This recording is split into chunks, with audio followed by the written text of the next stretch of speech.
So hello my dear students, welcome to the chapter calorimetry. बहुत ही प्यारा सा, बहुत ही छोटा सा, बहुत ही यूनिक और बहुत ही scoring chapter for you. And उससे भी ज़्यादा इम्पॉर्टेंट, अपनी डेली लाइफ में आप इसको सुबह से शाम तक सोते हुए जागते हुए हमेशा देखते हैं।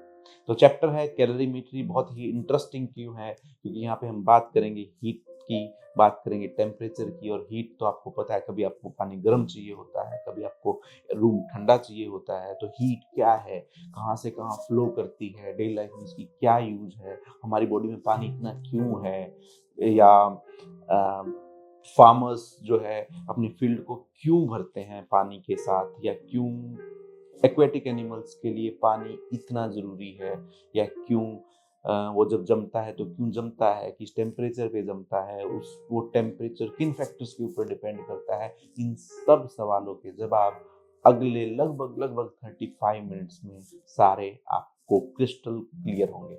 आपसे रिक्वेस्ट ये रहेगी कि आप इसके नोट्स जरूर बनाते रहें साथ में, और समझते रहें, इसको रिलेट करते रहें अपनी डेली लाइफ से। इंपॉर्टेंट इसमें ये होगा कि हीट क्या है, हीट कैपेसिटी क्या है, टेम्परेचर क्या है, हीट की ब्रांच जिसको हम कैलोरीमेट्री बोलते हैं, इसलिए चैप्टर का भी नाम कैलोरीमेट्री है। टेम्परेचर की ब्रांच को हम थर्मोमेट्री बोलते हैं, बट इस चैप्टर में उसका बहुत छोटा सा पार्ट है। और उसके बाद हम उसको स्पेसिफिक हीट कैपेसिटी के बारे में बात करेंगे। किसी बॉडी का टेम्परेचर अगर हमें राइज करना हो तो हम कितनी हीट सप्लाई करनी पड़ती है, अगर उसकी स्टेट चेंज करनी हो तो हमें कितनी हीट सप्लाई करनी पड़ती है, उसको क्या बोलते हैं? उसको बोलते हैं लेटेंट हीट। और उस बॉडी की उस कैपेसिटी को बोलते हैं latent heat capacity. Don't worry, next 35 minutes just stay focused and keep taking your notes. You're gonna understand all of it, and I'm sure you're gonna love it. So let's start with the heat, the first concept of the chapter. इस पूरे chapter को समझने के लिए अगर आपने दो चीजों को समझ लिया तो ऑलमोस्ट पूरा चैप्टर आपको क्लियर हो जाएगा। सबसे पहली चीज है हीट, और दूसरी चीज है टेम्परेचर। हम अक्सर इन दो टर्म्स में काफी कंफ्यूज हो जाते हैं कि हीट और टेम्परेचर शायद एक जैसे ही होते होंगे। तो पहले हीट को ध्यान से समझते हैं और फिर टेम्परेचर को ध्यान से समझते हैं। तो चलिए शुरू करते हैं हीट को। तो हीट क्या है? हीट एक फॉर्म ऑफ एनर्जी है, and it flow from high temperature to low temperature. और सबसे इंटरेस्टिंग बात हीट के बारे में ये है कि हीट जो है वो मास डिपेंडेंट होती है। एक एग्जांपल लेते हैं। अगर मान लीजिए एक बकेट में बॉइलिंग वाटर है, उससे आपने अगर एक कप बाहर निकाल लिया, तो दोनों का टेम्परेचर तो सेम होगा 100 डिग्री सेल्सियस, बट दोनों की हीट अलग अलग होगी। वो ऑफ कोर्स बकेट में हीट बहुत ज़्यादा होगी क्योंकि उसमें मास ज़्यादा है। मतलब बकेट को ठंडा करने के लिए आपको ज़्यादा काम करना पड़ेगा, एक कप को ठंडा करना बहुत आसान काम है। तो हीट मास डिपेंडेंट है, हीट फॉर्म ऑफ एनर्जी है, and heat always flow from high temperature to low temperature। और जब हीट हाई टेम्परेचर से लो टेम्परेचर में फ्लो हो रही हो तो हम उस फ्लो को हीट करंट का भी नाम दे देते हैं। तो कॉमन यूनिट हीट की है कैलोरी, जो मोस्ट कॉमन आपको देखने को मिलेगी, and 1 calorie is equal to 4.2 joules. देखिए, पूरी फिजिक्स में जहां पे भी आप एनर्जी को पढ़ेंगे तो आप जूल, सबसे कॉमन वर्क हो या एनर्जी हो, उसकी सबसे कॉमन यूनिट आप एसआई की फॉर्म में पढ़ते हैं हर एक चैप्टर में, दैट इज जूल। पर जो डेली लाइफ में आप हीट को मेजर करते हैं वो होती है कैलोरी। एंड कैलोरी आपको आज के बाद याद रखना है कि 1 calorie is equal to 4.2 joules. So now, what is 1 calorie? The most common unit. It's the quantity of heat energy required to raise the temperature of 1 gram of water through 1 degree Celsius.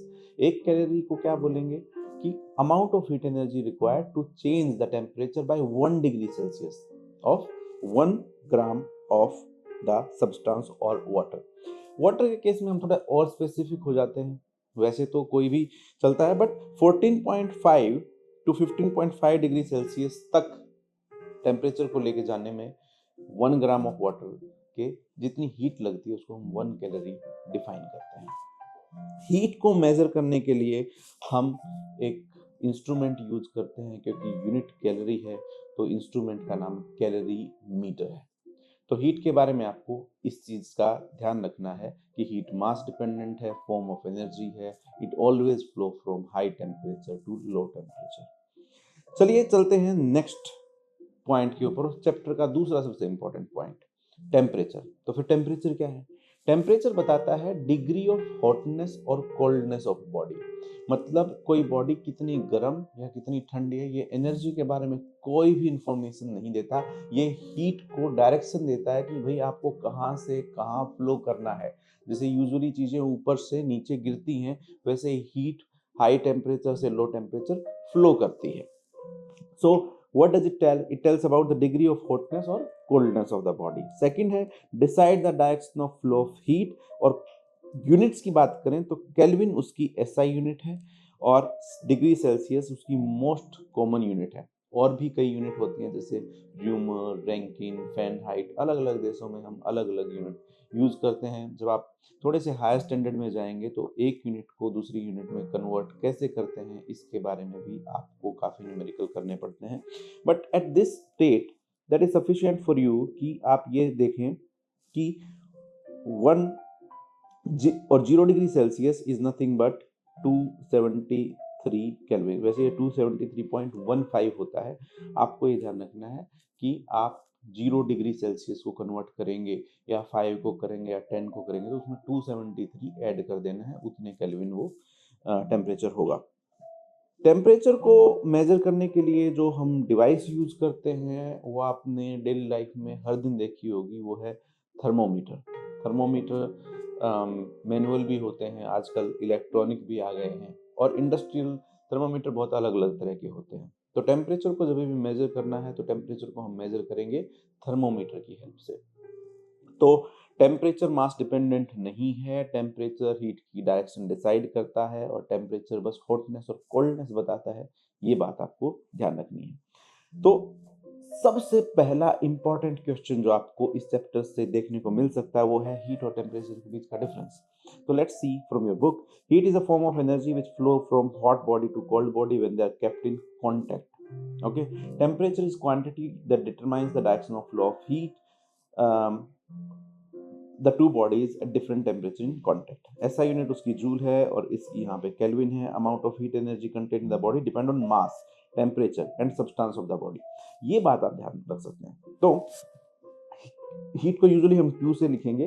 तो Q किसके ऊपर depend करेगी? पहली बात तो मास के ऊपर depend करेगी। जितना ज्यादा मास होगा किसी भी सब्सटेंस का उतनी ही ज्यादा वो हीट लेगा। मान लीजिए अगर आप कोई भी 1 किलोग्राम ऑफ आयरन लेते हैं और 2 किलोग्राम ऑफ आयरन लेते हैं तो 2 किलोग्राम आयरन का उतना ही टेम्परेचर बढ़ाने के लिए आपको डबल हीट देनी पड़ेगी।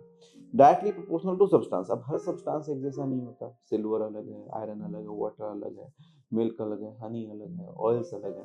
तो C means specific heat capacity, उसके ऊपर भी डिपेंड करता है। Directly proportional to delta T also.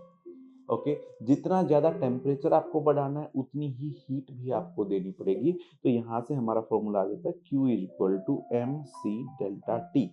MC delta T mass, specific heat capacity and delta T. Specific heat capacity क्या होती है ये हम अगले स्लाइड में और ध्यान से पढ़ेंगे। Okay, now let's see. Heat is measured by the principle of calorimetry और डिवाइस का नाम कैलोरीमीटर है। Temperature is measured by thermometer. इसलिए हीट को पढ़ने की साइंस को ही हमने क्या नाम दे दिया है? कैलोरीमेट्री। चैप्टर का नाम भी क्या है? कैलोरीमेट्री। जहां पे हम टेम्परेचर को पढ़ते हैं उस साइंस का नाम क्या है? Thermometry.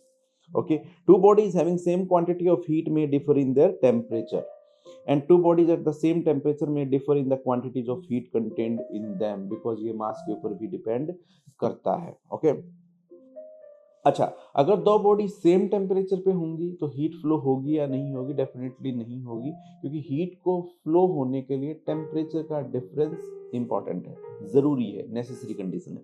When two bodies are placed in contact, the total amount of heat is equal to the sum of individual body। तो हीट को हम सिंपली ऐड कर सकते हैं। अगर मान लीजिए एक बॉडी के पास 10 जूल है, एक बॉडी के पास 20 जूल है, एक बॉडी के पास 30 जूल है, तो टोटल हम सबको मिला के 60 जूल बोल सकते हैं। भाई इन तीनों बॉडीज के पास एनर्जी है। एनर्जी को, हीट को इस तरीके से ऐड किया जा सकता है। टेम्परेचर को हम ऐड इस तरीके से नहीं कर सकते। एक का टेम्परेचर 70 डिग्री सेल्सियस है, एक का टेम्परेचर 80 डिग्री सेल्सियस। जब मिलाएंगे तो ये टेम्परेचर 70 से 80 के बीच में ही आएगा। ये कभी भी 70 प्लस 80 नहीं होगा। इसलिए हम कैलोरीमीटर के जब न्यूमेरिकल करेंगे तो इस तरह के क्वेश्चंस में हम बात करेंगे। तो हीट एंड टेम्परेचर के बीच का डिफरेंस आपके लिए पहला सबसे इंपॉर्टेंट क्वेश्चन हो सकता है। हीट कैपेसिटी को समझते हैं। अब मान लीजिए if you are the body, आपकी पूरी बॉडी का टेम्परेचर जो भी है, सपोज इट्स 20 डिग्री सेल्सियस, उसको 21 डिग्री सेल्सियस करने के लिए हमें जितनी हीट देनी पड़ती है उसको हम बोलते हैं heat capacity of the body. Okay, heat capacity of the body. तो हम इसको डिफाइन कैसे करेंगे? Amount of heat energy required to change the temperature of the body, complete body, by 1 degree Celsius. Okay, अब मान लीजिए आप 80 किलोग्राम के हैं एज ए ह्यूमन बीइंग, तो आपका अलग होगा हीट कैपेसिटी, और कोई 40 किलोग्राम का होगा वो भी ह्यूमन बीइंग ही है, बट उसकी हीट कैपेसिटी आपसे आधी होगी क्योंकि उसका मास आधा है, क्योंकि हीट तो मास के ऊपर डिपेंड करती है। करेक्ट? तो आप की हीट कैपेसिटी को हम ह्यूमंस के लिए जनरलाइज नहीं कर सकते, तो हम यूजुअली क्या करेंगे, फिर हम आपके 1 किलोग्राम मास को स्टडी करेंगे। 1 किलोग्राम मास को स्टडी करेंगे, फिर उसके बाद जिसका जितना मास होगा उतने से मल्टीप्लाई कर देंगे, फिर हम उसको क्या बोल देते हैं, उसको बोल देते हैं specific heat capacity. You are being specific. Specific about what? Specific about the mass. Okay, तो यहाँ पे C dash is amount of heat energy supplied divide by rise in temperature. SI unit हो गई जूल पर केल्विन, कितनी heat में कितना temperature बढ़ा, M by Q by delta T. Common unit हो गई कैलोरी एंड डिग्री सेल्सियस। ये बताने की जरूरत नहीं है कि 1 calorie is equal to 4.2 joule, तो ये किसके बराबर हो गई? That is basically 4.2 joule per kelvin, भी इसको हम लिख सकते हैं। Q हीट कैपेसिटी मास के डायरेक्टली प्रोपोर्शनल है, डेल्टा टी के डायरेक्टली प्रोपोर्शनल है। जब ये डायरेक्टली प्रोपोर्शनल का साइन हटाएंगे तो एक कांस्टेंट आएगा जो C है, जो है स्पेसिफिक हीट कैपेसिटी। आपको हमेशा इस बात को ध्यान रखना है। अब हम स्पेसिफिक हीट कैपेसिटी को थोड़ा सा समझते हैं। सो ये क्या है? It is nothing but amount of heat energy required to change the temperature of unit mass of the substance. Unit mass हमने लिया ताकि हम इसको किसी भी सेम सब्सटेंस अगर मास से मल्टीप्लाई करके उस मास की हीट कैपेसिटी निकाल सकें। तो C क्या हो गया? Amount of heat energy supplied divide by mass into rise in temperature. तो कैलोरी पर ग्राम पर डिग्री सेल्सियस, कैलोरी पर ग्राम पर डिग्री सेल्सियस, पहले क्या था? कैलोरी पर डिग्री सेल्सियस या जूल पर डिग्री सेल्सियस, या फिर किलो कैलोरी पर किलोग्राम पर डिग्री सेल्सियस। ये सब किसके बराबर होती है? अगर हमने किलो कैलोरी की जगह किलो कैलोरी और ग्राम की जगह किलोग्राम कर दिया तो कुछ चेंज नहीं होने वाला है। अगर उसको हम जूल में कन्वर्ट करेंगे तो हमें मिलेगा 4.2 × 10⁻³ जूल पर केजी पर केल्विन। और अगला सेकंड सबसे इंपॉर्टेंट क्वेश्चन आपके सामने आ रहा है कि भाई हीट कैपेसिटी और स्पेसिफिक हीट कैपेसिटी के बीच में क्या डिफरेंस है, तो समझते हैं। सो हीट कैपेसिटी क्या है? ये पूरी बॉडी की होती है। Specific heat capacity unit mass की होती है, याद रखना है। तो it is the amount of heat energy required to raise the temperature of the entire body by 1 degree Celsius. और स्पेसिफिक हीट कैपेसिटी क्या होगी? It is the amount of heat energy required to raise the temperature of unit mass of the body by 1 degree Celsius. That is the difference between them. It depends both on the substance and mass. ये substance के ऊपर भी depend करता है और मास के ऊपर भी डिपेंड करता है। मास of the body more is the it's heat capacity, more the mass more is the heat capacity. It does not depend on the mass, क्योंकि मास आपका स्पेसिफिक है, इसलिए नाम ही आया है स्पेसिफिक हीट कैपेसिटी। मास के ऊपर डिपेंड नहीं करेगा, मास फिक्स है हमारा 1 किलोग्राम या 1 ग्राम जो भी हम लेते हैं। Heat capacity Q by delta T हो गया और specific capacity Q by M delta T हो गया। इसकी यूनिट जूल पर केल्विन हो गई और इसकी यूनिट जूल पर केजी पर केल्विन हो गई। Okay, so that is second important question जो आपको पता होना चाहिए। पहला है हीट और टेम्परेचर के बीच में डिफरेंस क्या है, और दूसरा है स्पेसिफिक हीट कैपेसिटी और हीट कैपेसिटी के बीच का डिफरेंस क्या है। अब आते हैं चैप्टर के मेन हीरो जिससे हम हीट मेजर करते हैं, नाम है कैलोरीमीटर। कैलोरीमीटर को समझते हैं। कैलोरीमीटर बहुत ही सिंपल डिवाइस है।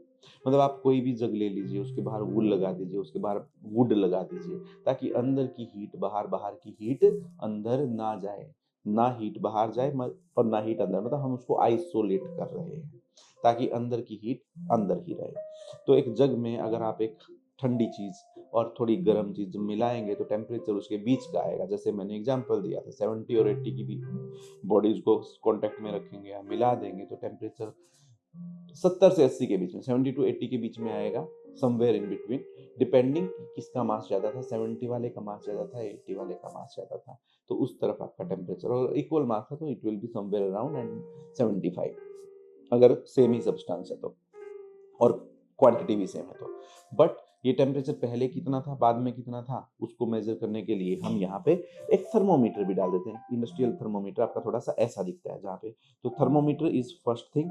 देन इग्निशन वायर्स, अगर मान लीजिए आप गर्म चीज़ या ठंडी चीज़ नहीं डालते तो आप इग्निशन वायर्स मतलब उस पानी को गर्म करने के लिए, क्योंकि आप इलेक्ट्रिकल एनर्जी को मेजर कर सकते हैं। और फिर एक स्टीरर होता है, ताकि जो भी हीट है अंदर वो यूनिफॉर्मली डिस्ट्रीब्यूट हो जाए, तो स्टीरर होता है ताकि वो उस पूरे लिक्विड को घुमा सके और हीट को यूनिफॉर्मली डिस्ट्रीब्यूट कर सके।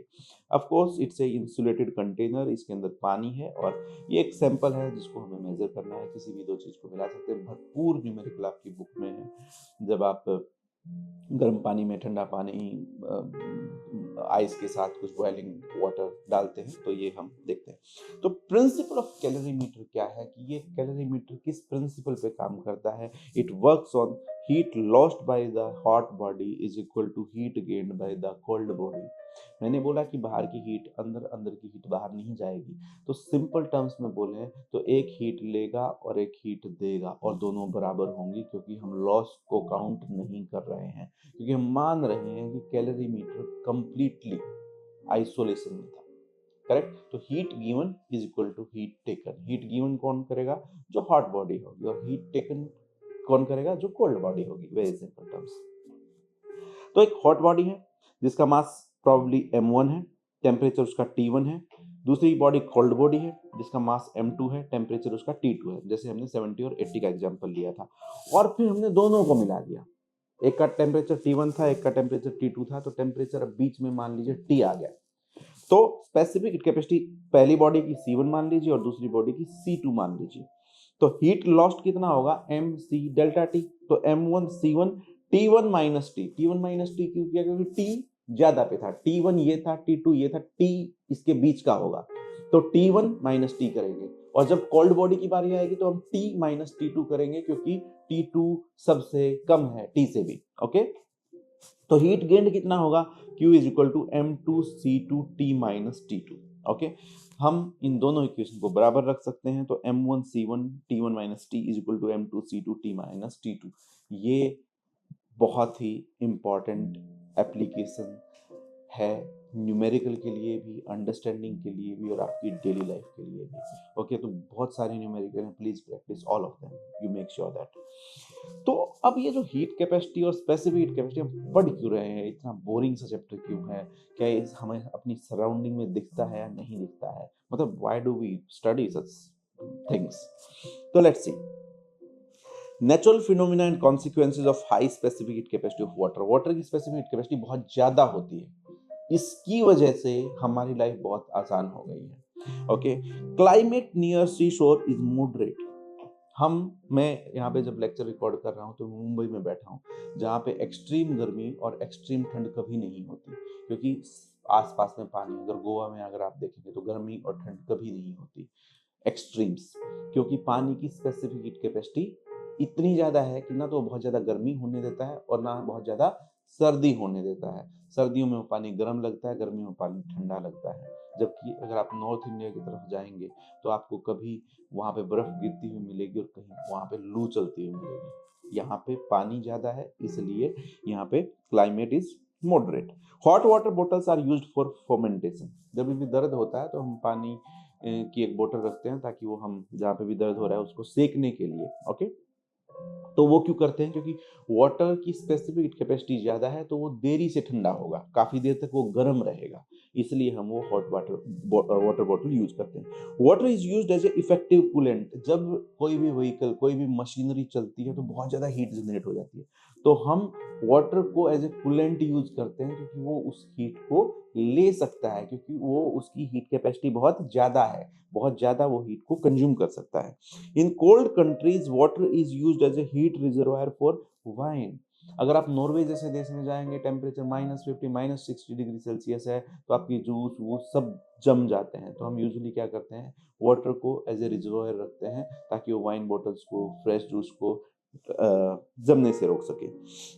सबसे इंपॉर्टेंट, अगर आपने आज राइस खाया होगा तो वो किसी फार्मर ने उगाया होगा, और सबसे मुश्किल होता है राइस उगाना, क्योंकि राइस जब भी हम उगाते हैं तो उस टाइम पे नॉर्थ इंडिया में ठंड पड़ रही होती है, और वो ठंड -2, -3, -4 डिग्री सेल्सियस। और जो राइस का जो आपका पेड़ होता है छोटा सा, वो अंदर से खोखला होता है, इसके अंदर पानी होता है।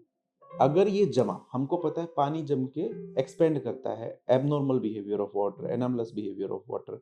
तो ये इसकी इस पाइप टाइप जो पेड़ है उसको फाड़ देगा, करेक्ट। ये ऐसा ना हो इसलिए फार्मर्स क्या करते हैं, हर रात को अपने पैडी फील्ड को, अपने खेत को पानी से भर देते हैं, पानी से भर देते हैं, ताकि पूरा पानी तो जमेगा नहीं, वो जो ठंड पड़ी उसको कंज्यूम कर लेगा, और जो जमेगा नहीं तो पेड़ आपके बचे रहेंगे, आपका जो धान है, जो चावल का खेत है, वो सेफ रहेगा। So farmers fill their field with water to protect crop from frost, correct, क्योंकि frost हो गई तो crop खत्म हो जाएगी। Okay, all the plants and animals have high content of water in their bodies। क्यों? ताकि अचानक अगर आप देखेंगे जब लू चलने लगती है, जब गर्मी आने लगती है, you start sweating to normalize the temperature. जब ठंड बढ़ने लगती है, यू स्टार्ट यू नो कंपकंपी आपको आने लगती है, यू स्टार्ट शिवरिंग। सो उससे आपकी बॉडी को हीट मिलती है। तो वाटर कंटेंट ज़्यादा होने की वजह से बहुत गर्मी होने पे या ठंड होने पे आप भी प्रोटेक्टेड रहते हैं। That's why you have such A high water content in your body. Okay, और लास्ट में इस टॉपिक में अगर हम हीट कैपेसिटी के बारे में बात करें तो examples of high and low heat capacity. Base of cooking pan is made thick. Base of cooking pan is made thick, क्योंकि अगर वो बहुत पतला होगा, किसी भी यूटेंसिल में जब आप खाना बनाते हैं अगर वो पतला होगा तो अचानक गर्म अचानक ठंडा हो जाएगा, जिससे आपका जो भी खाना है वो इमीडिएट जल जाएगा। उसको थिक रखा जाता है ताकि वो काफी देर तक हीट लेता रहे और इमीडिएट गर्म ना हो। और अगर मान लीजिए अचानक आपने गैस कम कर दिया या तो खत्म हो गया तो इमीडिएट वो ठंडा भी ना हो, ताकि वो मॉडरेट रह सके, इसलिए थिक किया जाता है। इसलिए एम मतलब मास उसका बढ़ाया जाता है। Okay, base of electric press is made thick and heavy. कभी भी आप आयरन करते हुए किसी को देखेंगे तो बहुत हैवी वो आयरन बॉक्स होता है। वो जितना हैवी होगा उतना अच्छा है, क्योंकि वो उतनी ही ज्यादा देर तक गर्म रहेगा। Okay, so the vessel used for measurement of heat is made up of thin sheet of copper। तो जब भी हम कोई वेसल बनाते हैं जिसमें हमें हीट मेजर करना हो तो हमेशा उसको बहुत पतली कॉपर शीट से बनाते हैं। कॉपर एक तो बहुत अच्छा कंडक्टर है, ऊपर से अगर हम उसको पतला भी करेंगे तो इमीडिएट वो गर्म और ठंडा हो जाएगा, जिसकी वजह से हम कन्वीनियंटली टेम्परेचर चेक कर पाएंगे। So these are the example of high and low heat capacity, and you can see this chapter is all around you in your daily life every day, right from morning till evening। अब आते हैं कि आपकी जब state change होगी, जब आपका phase change होगा तो कितनी हीट लगेगी। अब तक हमने हीट कैपेसिटी और स्पेसिफिक हीट कैपेसिटी की बात की है। उसका मतलब ये है कि आपकी स्टेट सेम ही रहेगी, बट जब आपकी स्टेट चेंज होती है तो उस हीट को क्या नाम दिया गया है, उसका नाम है latent heat and latent heat capacity. देखिए, आपको पता होगा कि हमारे पास ले देके 3 स्टेट ऑफ मैटर हैं, सॉलिड है, लिक्विड एंड गैस है। जब सॉलिड से लिक्विड कन्वर्ट होता है तो हम उसको बोलते हैं लिक्विफिकेशन या मेल्टिंग, और लिक्विड से जब गैस में जाता है तो हम उसको वेपराइजेशन बोलते हैं, करेक्ट। इसमें भी हीट लगती है, ओके, और उस टाइम पे टेम्परेचर सेम ही रहता है। मीन्स अगर आपके पास सपोज 2 किलोग्राम ऑफ आइस है और आइस का टेम्परेचर -12 डिग्री सेल्सियस है, तो आप हीट देते रहेंगे देते रहेंगे देते रहेंगे, और जब तक वो 0 डिग्री सेल्सियस पे नहीं आएगी मेल्टिंग स्टार्ट नहीं होगी। तो वो सारी हीट क्या हुई, वो सारी हीट हुई टेम्परेचर इंक्रीज करने के लिए, और उसको हमने क्या नाम दिया, specific heat capacity, amount of heat energy required to change the temperature of the body. Okay, but जब जैसे ही आइस 0 डिग्री सेल्सियस पे आती है और आप हीट देते रहते हैं, अब आइस मेल्ट होना शुरू हो जाएगी, और जब तक पूरी आइस मेल्ट नहीं हो जाएगी आइस का टेम्परेचर नहीं बढ़ेगा। तो वो पूरी हीट कहाँ गई, उसको हमने नाम दिया लेटेंट हीट। तो चलिए समझते हैं इसको। Changing of state of matter को समझिए। अगर आप सॉलिड टू लिक्विड जाते हैं तो उसको हम मेल्टिंग बोलते हैं, और लिक्विड टू सॉलिड जाते हैं तो उसको हम फ्रीजिंग बोलते हैं। लिक्विड टू गैस जाते हैं तो हम उसको इवेपोरेशन बोलते हैं, और गैस टू लिक्विड जाते हैं तो हम उसको कंडेंसेशन बोलते हैं। ओके, सॉलिड टू गैस अगर जाते हैं तो हम उसको सब्लिमेशन बोलते हैं, और गैस टू सॉलिड जाते हैं तो हम उसको डिपोजिशन बोलते हैं। मतलब ये चेंज स्टेट होने के नाम है। जब स्टेट चेंज हो रही है तो उस प्रोसेस को हमने क्या नाम दिया है। अब इसको थोड़ा समझते हैं। Change from solid to liquid phase by the absorption of heat at a constant temperature is called melting. Okay, and the constant temperature at which the solid changes to liquid is called melting point of the solid. उस process को बोलते हैं melting, means same temperature पे phase का change होना। इस process को नाम दिया गया है मेल्टिंग, और इस टेम्परेचर को नाम दिया गया है, उस पॉइंट को नाम दिया गया है मेल्टिंग पॉइंट। ये बात आप ध्यान रखिए। ओके, और हीट चेंज कर्व कुछ आपको इस तरीके से दिखाई देती है। सॉलिड जब, अब जैसे मैंने आपको दिया था कि -12 से 0, और 0 से फिर 0, जब तक वो पूरी मेल्ट नहीं हो जाएगी तब तक टेम्परेचर रहेगा 0, और फिर अगर आप हीट देंगे तो 100 डिग्री तक जाएगा। 100 डिग्री पे पहुंचते ही फिर से स्टेट चेंज होनी शुरू हो जाएगी। वाटर के केस में वो इवेपोरेट होना शुरू हो जाएगा, और जब तक पूरा इवेपोरेट नहीं हो जाएगा तो टेम्परेचर 100 ही रहेगा। उसके बाद तो पूरी गैस हो चुकी है, अब वो बेसिकली टेम्परेचर इंक्रीज करना शुरू करेगा जब पूरी स्टेट चेंज हो चुकी है। इसको हम बोलते हैं latent heat. Okay, so most of the substance expand on melting, but some of the substances like ice contract on melting. इसको हम एनामलस बिहेवियर ऑफ वाटर या अबनॉर्मल बिहेवियर ऑफ वाटर बोलते हैं। वाटर क्या होता है कि जब हम उसको फ्रीजिंग में रखते हैं, आपने एक्सपीरियंस किया होगा कि अपनी स्कूल की वाटर बोतल को हम सोचते हैं कि ठंडा पानी पियेंगे तो हम उसको फ्रीजर में रख देते हैं, और जब सुबह खोलते हैं तो एकदम फटने को हुआ होता है, क्योंकि वो पानी एक्सपेंड हो गया है। और ऐसा बस वाटर के केस में ही होता है, इसलिए इसको बोलते हैं anomalous behaviour of water, abnormal behaviour of water. Okay, और ये कैसे काम करता है? सो बेसिकली सॉलिड जब तक रहेगा और फिर ये फ्रीजिंग या फिर मेल्टिंग होगा, फिर लिक्विड में कन्वर्ट हो जाएगा, फिर लिक्विड टू गैस में कन्वर्ट होगा। जहां पे भी ये फ्लैट लाइन है वहां पे आपकी स्टेट चेंज हो रही है, और जहां पे आपकी स्लोप्ड लाइन है वहां पे आपका बस टेम्परेचर इंक्रीज हो रहा है, स्टेट सेम ही है। और जब भी स्टेट चेंज होगी तो टेम्परेचर चेंज नहीं होगा। समझिए इस बात को। जब स्टेट चेंज हो रही है तो टेम्परेचर चेंज नहीं होगा, जब टेम्परेचर चेंज हो रहा है तो स्टेट चेंज नहीं होगी।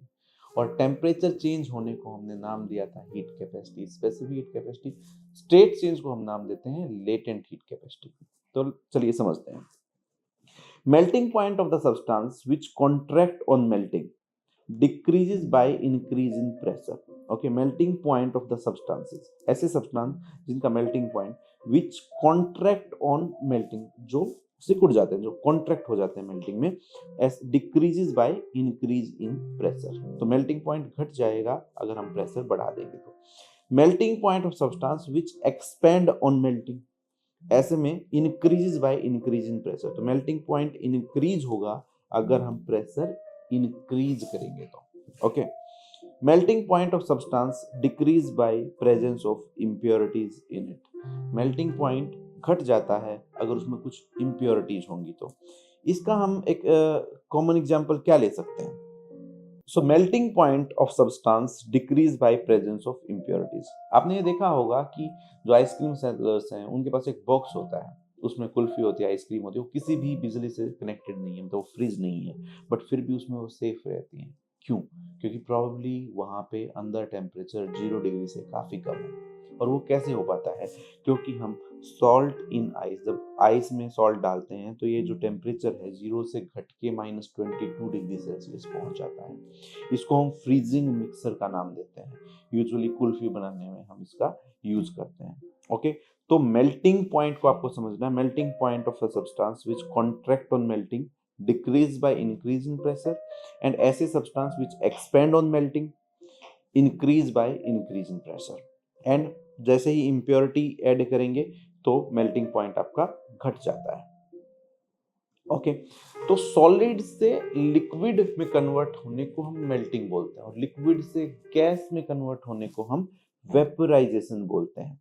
सो the change from liquid to gas phase on absorption of heat, liquid से हीट एब्जॉर्ब किया और गैस में कन्वर्ट हो गए at a constant temperature is called vaporization. Okay, by absorption of heat you are changing your state at the same temperature. The boiling point of the liquid increases with increase in pressure. जैसे जैसे pressure बढ़ता है तो boiling point increase होता है and decrease with decrease in pressure. Pressure increase, boiling point also increases. The boiling point of a liquid increase by addition of impurities to it. जैसे ही हम उसमें impurities ऐड करते हैं तो उसका बॉइलिंग पॉइंट जो है, अगर वाटर का 100 डिग्री सेल्सियस है उसमें कुछ impurity ऐड कर दी तो वो बढ़ जाएगा. ओके, लेटेंट हीट और स्पेसिफिक लेटेंट हीट को अब समझते हैं. अब तक हमने देखा कि सॉलिड से लिक्विड में कन्वर्ट होने को हमने मेल्टिंग नाम दिया है, लिक्विड से गैस में कन्वर्ट होने को हमने वेपराइजेशन नाम दिया है. एक में हम मेल्टिंग पॉइंट की बात करते हैं, एक में हम बॉइलिंग पॉइंट की बात करते हैं. तो लेटेंट हीट कैपेसिटी क्या है या फिर स्पेसिफिक लेटेंट हीट कैपेसिटी क्या है? जहां पे भी वर्ड स्पेसिफिक आएगा मतलब आप यूनिट मास की बात करेंगे और सिंपली हीट कैपेसिटी आएगा तो पूरी बॉडी की बात करेंगे. तो समझते हैं, specific latent heat of a phase is the quantity of heat energy absorbed और लिबरेटेड. एब्जॉर्ब भी हो सकती है और लिबरेट, डिपेंड. आप सॉलिड से लिक्विड जा रहे हैं, लिक्विड से सॉलिड जा रहे हैं. By the unit mass of substance for the change in its phase at a constant temperature. Unit mass of substance कितनी हीट लेता है अपना टेम्परेचर, अपना फेज चेंज करने के लिए. ओके, इस केस में टेम्परेचर चेंज नहीं होगा. तो 1 kilo calorie per KG is equal to 1 calorie per gram is equal to 4.2 joule per gram. Okay, when a solid convert into liquid without change in temperature, जब एक solid liquid में convert होता है without change in temperature, average kinetic energy of the molecule do not change. Average kinetic energy change नहीं होती, but the separation between the molecule on an average increases. उनके बीच का separation बढ़ जाता है. Thus, the heat energy supplied during the melting is utilized in increasing the potential energy of the molecule. Okay, तो उनके बीच का जब सेपरेशन बढ़ गया तो पोटेंशियल एनर्जी बढ़ गई. तो जो हमने काम किया, जो हमने हीट दी, वो पोटेंशियल एनर्जी इंक्रीज करने के काम आई. So that is about latent heat and specific latent heat. याद रखिए, लेटेंट हीट है amount of heat energy required by the body to change its phase by keeping the temperature constant. Okay, अब change in state किसी से भी हो सकता है, सॉलिड से लिक्विड या लिक्विड से गैस या वाइस वर्सा. अब ऐसा आपको कहां देखने को मिलता है, समझते हैं. Natural consequences of high specific latent heat of fusion of ice. Snow on the mountains does not melt all at once. पूरी की पूरी स्नो एक साथ मेल्ट नहीं होती because of high specifically latent heat. In cold countries, water in lakes and ponds do not freeze all at once. पूरा का पूरा पानी एक साथ फ्रीज नहीं हो जाता. Again, high specific latent heat.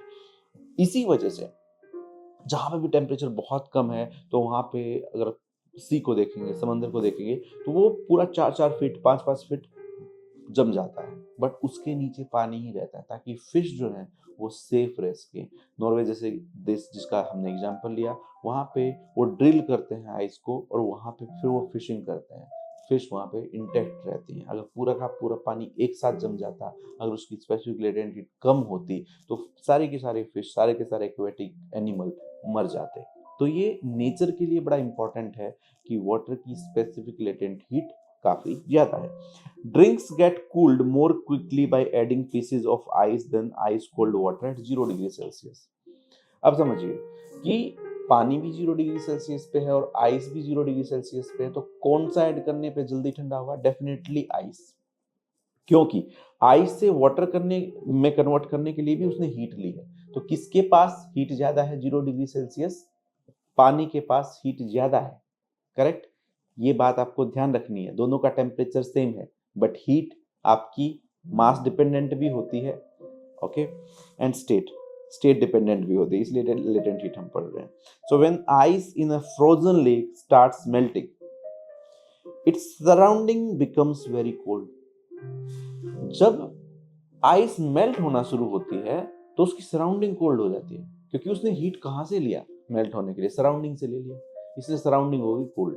अभी भी रिसेंटली जब आप न्यूज में देखेंगे कहीं पे ओले गिर गए, स्नो फॉल हो गया, या बारिश में बहुत कॉमनली आप देखेंगे कि ओले गिरेंगे, इतने बड़े-बड़े होते हैं। जब वो गिरते हैं और जब वो मेल्ट होना शुरू हो जाते हैं, मस्त ठंड हो जाती है। बिकॉज़ आइस ने मेल्ट होने के लिए सराउंडिंग की हीट ले ली, जिसकी वजह से वो पूरा जो है टेम्परेचर वहाँ पे गिर जाता है। तो इसके साथ ही ये चैप्टर खत्म हो जाता है, जिसमें हमने सबसे इम्पोर्टेंट पॉइंट जो पढ़े हैं, वो हैं हीट क्या है, टेम्परेचर क्या है, हीट कैपेसिटी क्या है, स्पेसिफिक हीट कैपेसिटी क्या है, लेटेंट हीट क्या है, लेटेंट हीट कैपेसिटी क्या है, मेल्टिंग पॉइंट क्या है, किन फैक्टर के ऊपर डिपेंड करता है, बॉइलिंग पॉइंट क्या है, किन फैक्टर के ऊपर डिपेंड करता है, डेली लाइफ में कहाँ पे काम आता है। तो ले देखिए 7 टू 8 टॉपिक हैं इसमें। अगर आप उस पे ध्यान देंगे, अगर आप heat capacity and latent heat capacity पे न्यूमेरिकल सॉल्व करेंगे, तो ये बहुत ही स्कोरिंग चैप्टर है and I am sure you have understood it. And if you have not understood it, please comment what did you learn or what you got confused in. We'll surely try to help.